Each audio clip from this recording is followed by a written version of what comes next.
By the way, great performance, Rob. You're very kind. I love that song.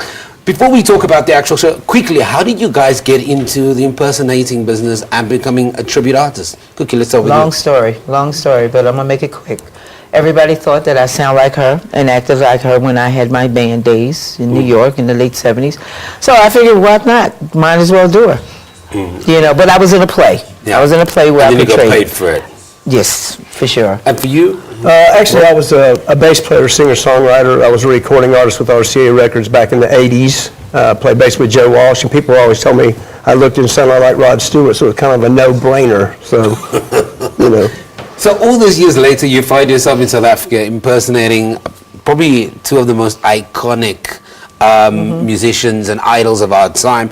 Talk to me about that, because ultimately you're taking on and impersonating and reflecting somebody else's musical life. Yeah, it's almost like a double life. You know, there's days that I'm Cookie, and then by night I'm Tina Turner. Because there's been some great reaction, hasn't there? Oh, fabulous! We've had great, very, very kind crowds. People have really gotten into the show, had a wonderful time. It's been a great run so far. What's the most difficult thing? And I was watching you perform now. You've got a lot of the mannerisms, and I must imagine you have to study these artists to understand those little nuances. But Rod Stewart was very different. The way he moved on stage was kind of offbeat, quirky, where Tina was more kind of sultry, sexy. But both artists have a high work rate on stage. A lot of vitamins. A lot of vitamins. Yeah, and they're still, I mean, well, Rod's still a viable artist. He'll be 69 in January. Yeah. And he's still touring and putting out new albums all the time. So it's a great character. That makes you guys the foremost experts on these particular artists. Oh, yes. I think we know our people very well. Yeah. So I'm going to come to the show. What am I going to expect? Because I mean, that vocal performance was up there. You know, moments when I closed my eyes, I could hear Rod Stewart. I grew up with Rod Stewart's music, with the quirky dress sense. You've got all the color. You've got the color combination, right? See? But what are you going to experience if you're coming to this tribute show? A lot of energy, a lot of crowd response, crowd interaction. So yeah. And the depth of what the artists that we do, you're gonna feel like you're at the concert with Tina Turner and Rod Stewart. Now you're based in Las Vegas, which is I think where you're performing all the time, and you're traveling around the world. Yeah. What you're based also? I'm based out of Myrtle Beach, South Carolina, which is halfway between New York and Florida, and I'm based out of there.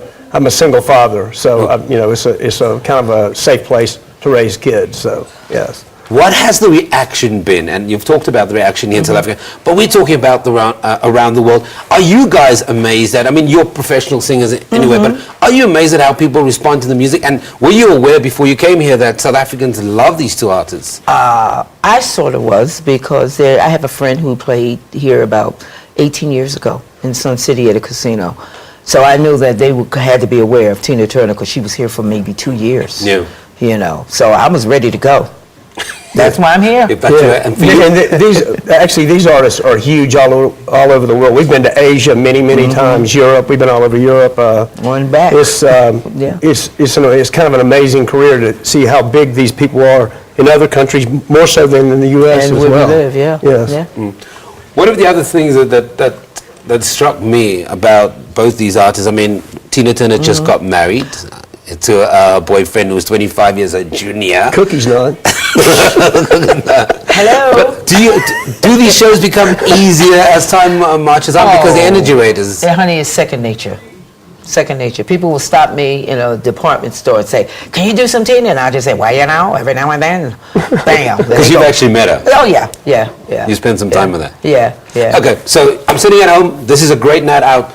Rob, give me the details very quickly. Like you said, you just expect to really see the artist. It's like more like an acting. It's just as much like an acting gig as it is a singing gig. So, and it's very entertaining. And of course, it's running until the 31st of December at the Silverstar Casino. Now, we're also giving away 5 double tickets to 5 viewers and their partners to be part of the Rod and Tina Tribute Show experience. To win, answer this very simple question: where is the Rod and Tina Tribute Show being